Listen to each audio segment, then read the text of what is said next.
Hi, this is Lady Lex UK, and this is a new series from my channel where I look at media molecule assets and break them down to see how the logic works so that you can learn how to do logic like this for your own assets, or how to remix these so they look slightly different, so they have something original in your game. Our first asset is going to be the media molecule Pebble from Megapenguin. So let's start. Right, so here we have Megapenguin and his pebbles. Now you can see these pebbles are flashing. They're randomly flashing, so they're all slightly flashing in a slightly different time. And as I walk up to the pebble, without any prompting, without any button pressing, Megapenguin will pick up the pebble, throw it in the air, and add to a pebble count in the top right hand corner. There we go. So let's have a look and see how the logic works for that. So here is our pebble.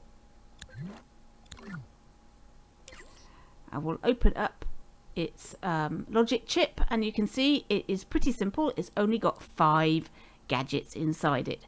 But don't be fooled. This isn't the only bit of logic that you're going to need to make this work. There's a lot more inside Megapenguin. If you put this pebble down into your own world with an ordinary character model, a mannequin or something, it's not going to work. You can't just put the pebble down. It's not a plug and play thing, because there is a lot of logic inside Megapenguin. So let's open up Megapenguin and have a look and see what the logic is in here.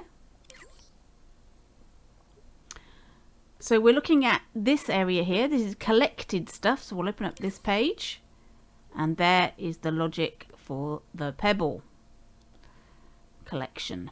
There it is there. Right. Okay, let's have a look then at the pebble, and we'll start with the pebble flashing. So inside the microchip, we have a signal generator, a signal manipulator, and a keyframe. And this is the part of the chip that controls the flashing. This keyframe is the flash, and as you can see, it's highlighting this pebble. Let me open up the pebble logic. There we go. There's our pebble. And if I highlight the keyframe, you'll see what it's doing is moving this slider to 53%. This is the glow slider. So this is what makes the pebble flash. Like so. Let's get that out of the way.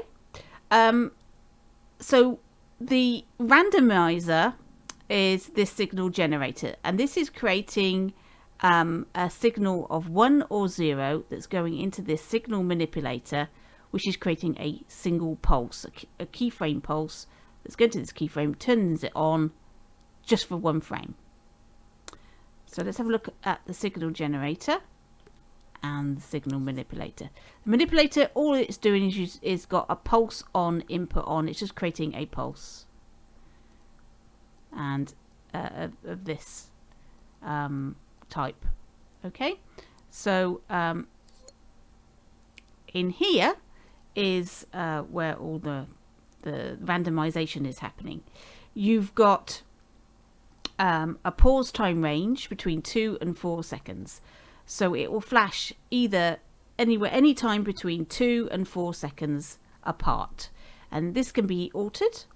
Otherwise, it's going to create this range between 1 and 0. So it's going to be a 1 or 0. Let me turn it on so you can see. When it does a 1, it sends a signal to this, tells it to pulse, and it pulses the glow. As you see, every time it hits a 1, it's going to flash that pebble. Now you can alter this so that the pebble flashes much faster. So if we put that down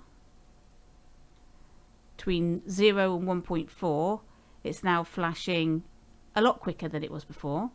And if you put it all the way down to 0, 0, it sort of does this flickering pulse. That incidentally is quite a handy for any sort of a flickering manipulation of the signal, and you can use that for anything. I'm going to leave that like that for now. I'm going to turn that off, and I want to show you how you can just change this up slightly, which could make a difference to your game. And at the moment this is flashing. Doesn't matter where your character is, these things will flash everywhere in your world all the time, and that might not be suitable, especially if you've got a very dark world or something like that. You might not want your collectibles flashing away, giving their position away. So what I'm going to do is I'm going to put in a proximity sensor. So first of all, I'm going to need a tag. I put a tag down, and I'm going to name this tag proximity. I've already got the word in, so I can just go boom. There we go. So I've named that tag proximity, and that is going to activate our signal generator, put the power on to that. So that is not going to work unless this tag is active. And then in our Megapenguin, I'm going to put a trigger zone, and we're going to make this trigger zone quite big, like that. So when he gets within this surroundings, let me just centralize it a bit more, then that's going to set off our tag. And to do that, we go tag, and then we look for proximity. There we go. So this now is only going to activate our flashing when our Megapenguin is close. So don't forget, it's just the first pebble we've done. So if I go over here, that first pebble is not flashing anymore, and as we move closer to it, there's going to be a point when it starts flashing. So you set your trigger zone to how big you want it, so that these collectibles will only flash if you're close to them. They don't flash while you're far away, and that might be very useful for your game. Instead of having it flashing all the time, it doesn't matter where your character is. So there we go, there's a proximity sensor. Now let's have a look at this part of the chip. This is the collectible part. So we have a tag that activates a timeline, which has a sequence for the collect animation for this pebble.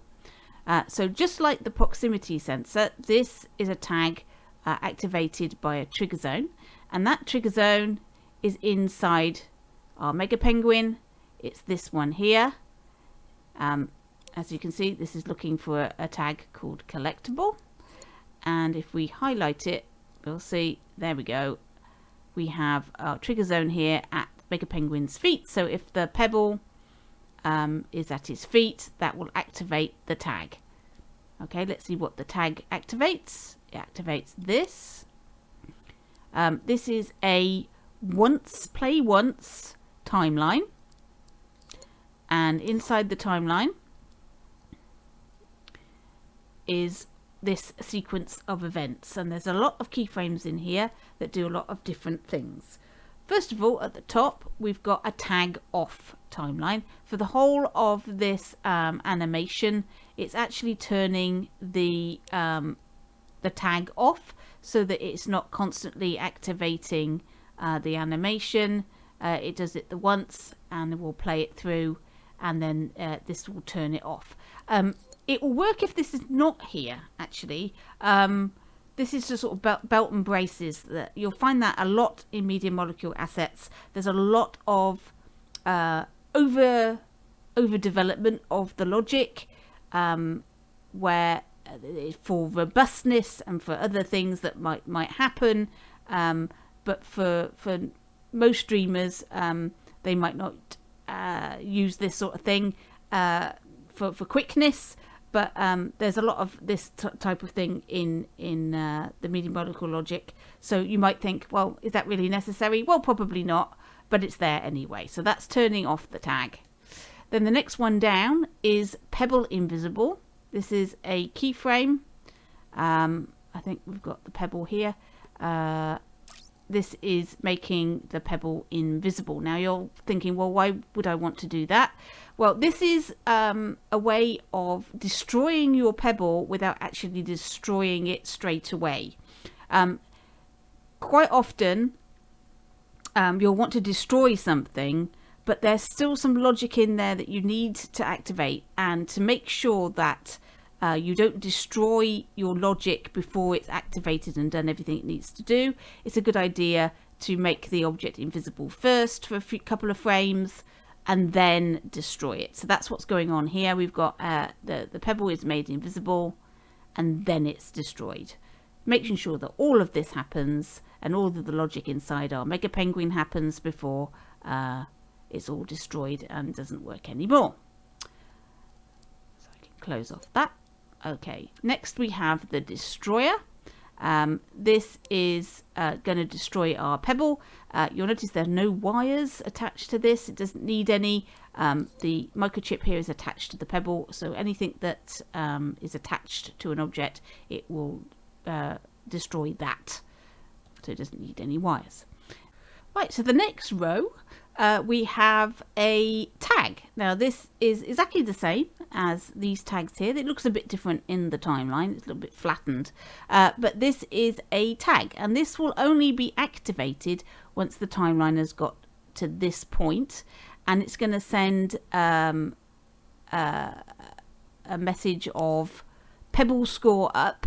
So it's going to activate this tag, and the trigger zone in the Megapenguin is here, and as soon as that is activated, this is going to get picked up by this trigger zone. This is slightly different to the others in that it's not a zone around Megapenguin. It's looking for the entire scene. So anywhere in the entire scene when a tag is activated that says Pebble score up is when this is going to work. The reason it's done, I think, with this tag with a scene trigger is so that you can increase the pebble count from anywhere in the scene, and you don't have, the penguin doesn't have to be near anything in particular for that to happen. So it might be that he activates a switch or something and a load of pebbles fall down a waterfall or something, and they are automatically collected and he's nowhere near them, so you wouldn't want a trigger zone near to him for that. So this is going to be activated in the entire scene. So you've got to make sure that these triggers only happen when you want them to, so that these are normally going to be inside keyframes or linked to switches, or are only going to be powered on when you need them. Right, so what does this do? So this once it's picked up that pebble score up, it goes into a signal manipulator to make sure we get a pulse. So it's a single frame pulse, so it only happens the once, and then it goes to this variable modifier. This is going to change a variable called pebbles by adding 1 to it. As soon as it's powered on, it's just going to add 1 to the variable. And here is a flash keyframe for Megapenguin, so he's going to flash white as well at that point when he gets the point. Now the variable for pebbles is in the global logic. It's in here, pebbles, and there it is there. I'm not going to go into the UI of this for this tutorial, but what this does is it adds to this global variable here, and this variable is persistent in Dream, so you have different scenes, you can keep your pebble count. Okay, and you've got text displayers here for the pebble count, and then you've got a timeline. I said I wasn't going to go into it, but I am. Just showing the there's the noise of a pebble collect, and there's flashing and it's showing the UI and everything. And you'll notice that Media Molecule label all of their keyframes so that you know what they do. They also label up everything so that everything is nice and clear as to what each thing does, which is very handy. A lot of people forget to do that in their own code, and then they come to it later on and they can't remember what each keyframe did and what it's for. Always label up as much as possible, and possibly use color coding as well to help you understand what bit does what. This is just it says test UI. This is literally just a bit of extra code for the developer to test stuff. So you can do that and you can see it. There we go. Right. Okay, so next line. Right, we've got another keyframe now. This is a glow. This is glowing the pebble. Okay, so this pebble has now got a little glow as part of the animation of it being collected. Then we have a mover. This is going to move our pebble in an upwards direction. This lifts it off the ground, and you can see it's got 100% movement strength. It's pointing straight up. It's just going to go up into the air, and then it's going to look for a tag. Here is these are linked, these two. And this is a follower gadget, and this is looking for the tag Megapenguin. Now the tag for Megapenguin is inside the penguin. It's round about here, and you can find the tag inside the controller. Whoops.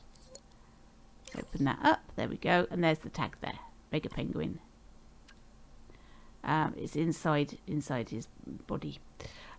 So what will happen is that the pebble will try to follow the tags. It will move up to his head, and it's already moving, so that's helpful. So it's moving and following, and up it goes. And this is a keyframe that will fade up. So you've got like a fade here. For when this is going to activate, and what this does, if you look at the strength of the follow starts at 0%, and as we move the playhead, you see it's moving through to 96% at this point. There you go, you see as it's got past this. So this is going to slowly increase the follower strength so that it moves slowly up and in. So it's not an instant whoosh and straight in. It just moves slowly up by increasing the strength of the follow.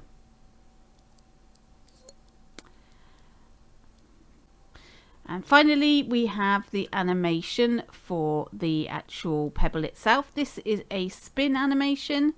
So if we get this a bit closer so we can see it. There we are. It's at an angle. And it's straight up, and then it's at an angle, and then there. So it's spinning.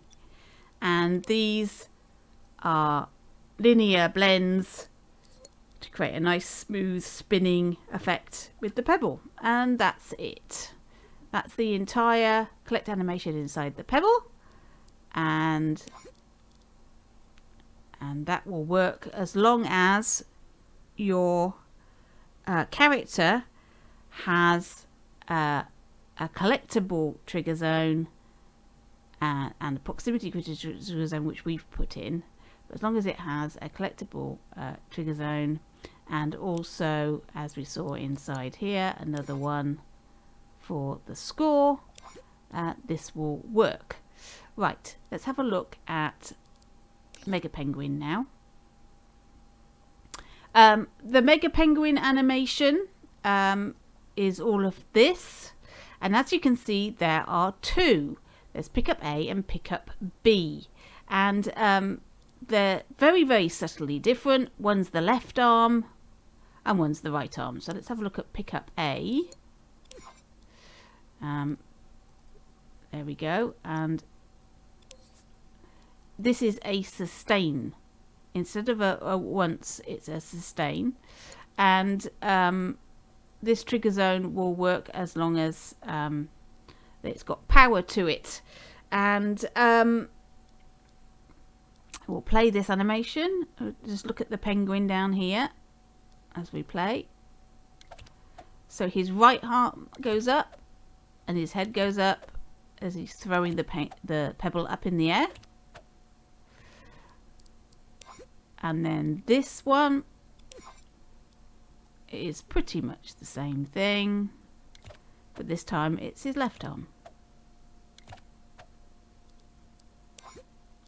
So the way this works is every time the collectible is triggered, it goes into this selector, and it has a choice of A or B, which goes to a signal manipulator and turns it on, which sends a pulse, which turns on this counter. This is a 1-0 counter. So it's a binary counter, a switch basically. And what this will do then is once it's full, it will turn the power on to our pickup. Either pickup A or pickup B. Now the way this works, every time there is something detected, it will swap from each of the outputs. So the first time it will be an A, then it will be a B, then it will be an A again, and backwards and forwards and backwards and forwards. And this will turn on either one of the signal manipulators, A or B, and then counter A or counter B, which will pick up A or pick up B. So that's what all of these things are doing. This down here is a bit of debug code, which will reset all of the animations when you turn this on. I'm not quite sure what that is for. It's not really that useful or necessary. What you might want would be to override the whole of the animation, in which case I would not do this. I would just put a wire into the power of the selector. So now when we go to pick up our pebble, we have no animation from our penguin at all. So we can turn the animation off, or we can turn it on. And there we go, left arm, right arm, left arm, right arm. There you can see it's working. But you don't need to worry about this particular bit of code. It doesn't do anything because it's turned off. It's just a switch for debug purposes. Right. Let's have a look at the pickup then and see what is inside here. As they're both pretty much the same, I'm not going to do pickup B as well. It's the same thing. So first of all, we have the keyframes for the pose of our penguin. So there is his pose, moving his arms, etc. Moving his head. That's the pickup animation.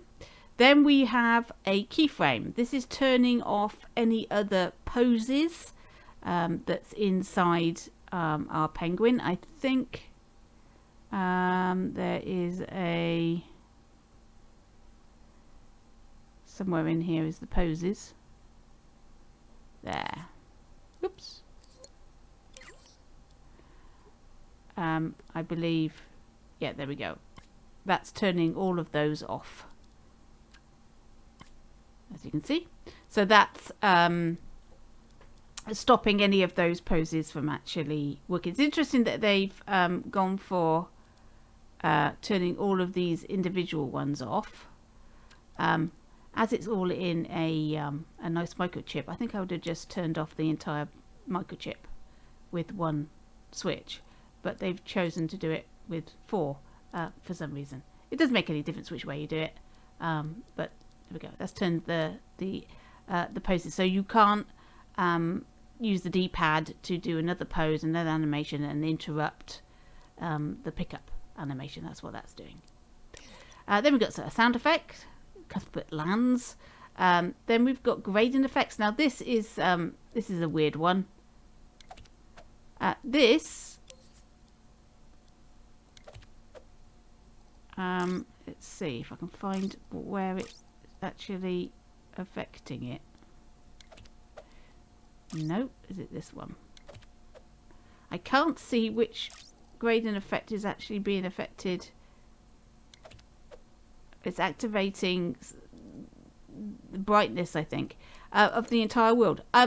This is pretty much superfluous to, I mean, I can't really see the point, but it's there.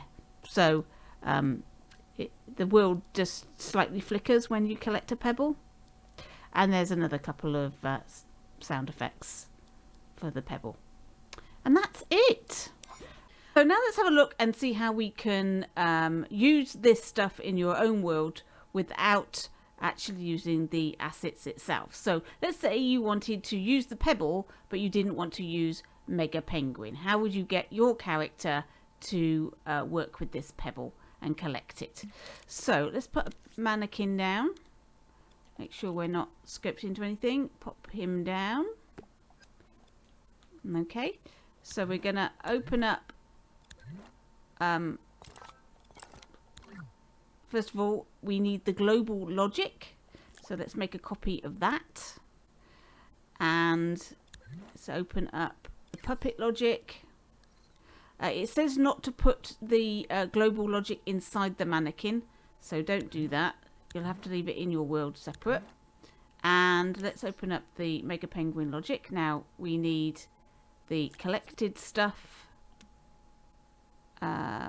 box, and then from inside here we need the Megapenguin tag,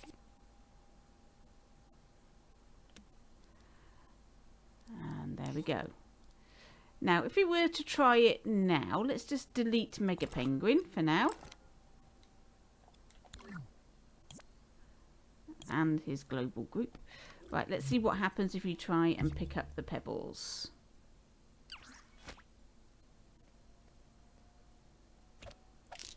So it does work.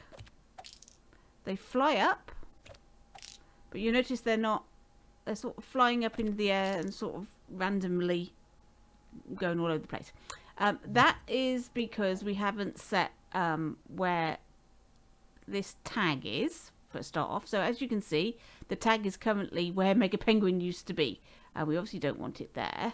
So we're going to put the tag, move it to our puppet's head like that, and let's try it now. So let's just rewind that.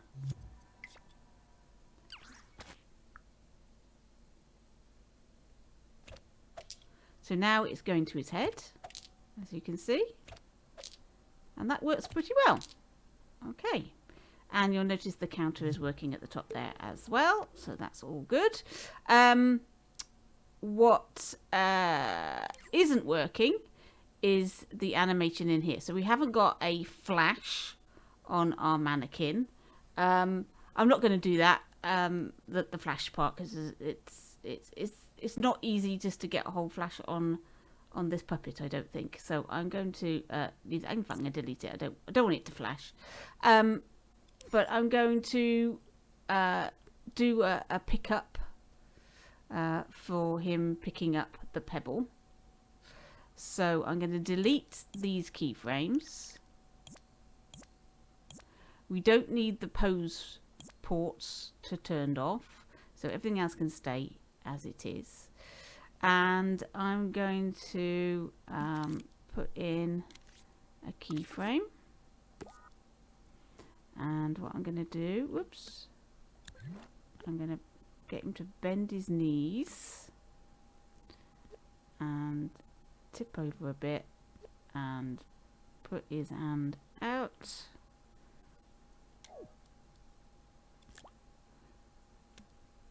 Next keyframe, he's going to bend a little bit more with the hand.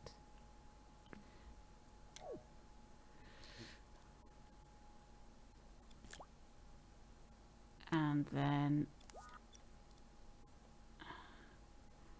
I'm going to straighten him up a little bit more.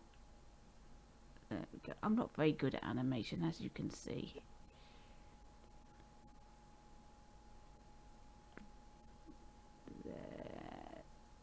that. That will do. You will do a better job than this. Like so. And I only want the one animation. I'm not interested in having two. So I'm going to get rid of pick up B. That's going. I don't need that, and I don't need that, and I don't need that. So that's going in to there. And when this is finished its animation, it's going to reset our counter. So let's try it.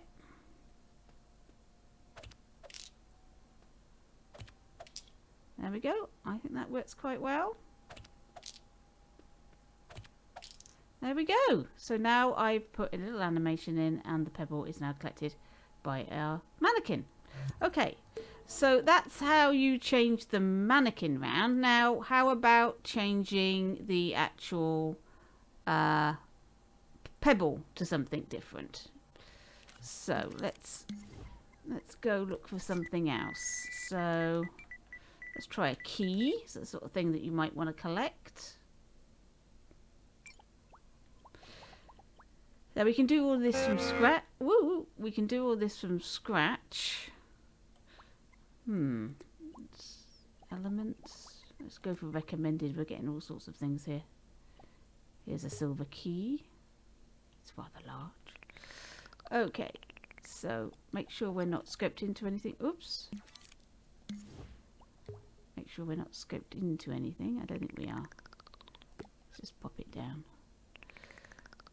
Right, now if we have a look at the collectible of the pebble, you'll notice the this logic chip is floating above this pink thing. Now if we turn on invisibility, you'll see it is a cube. This is an invisible cube, and the pebble is just scoped into it. So the whole thing is slightly bigger than that. So we can delete this pebble, and instead we can scope in our key instead. You can just about see it there. But this is what happens when we do that. As you can see, I cannot see the key. It's not there anymore, because when you scope something into something that's invisible, it makes it invisible. So let's go backwards. Okay, so we removed the pebble. So let's remove the pebble. We'll go into the sculpture and we'll make the sculpture visible. Then we'll scope in our key. Then we'll go back in to the cube and make that invisible. And that should have worked. So now we've got a key instead of a pebble. There we go. Now you might find another thing you might want to do, if we look at the pebble,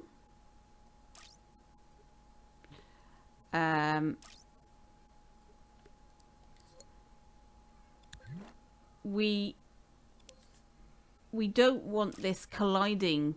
We don't want our key to collide. So what I'm going to do is I'm going to make it non-collidable with friend, and inside our mannequin I'm going to label him as friend. That's a much easier way of doing it. So now it's non-collidable.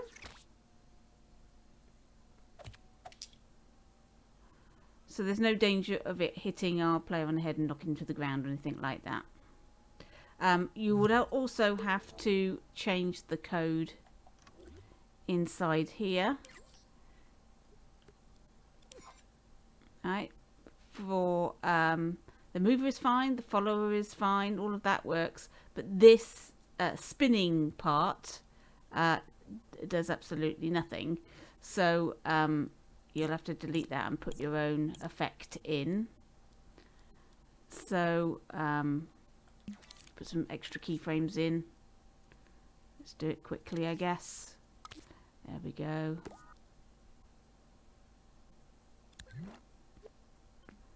Whoops. There we go. We'll just spin.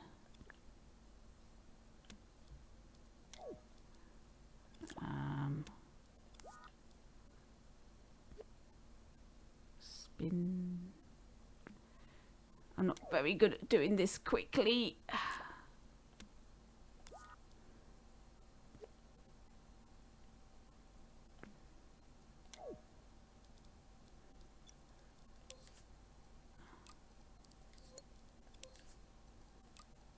Let's see what that does.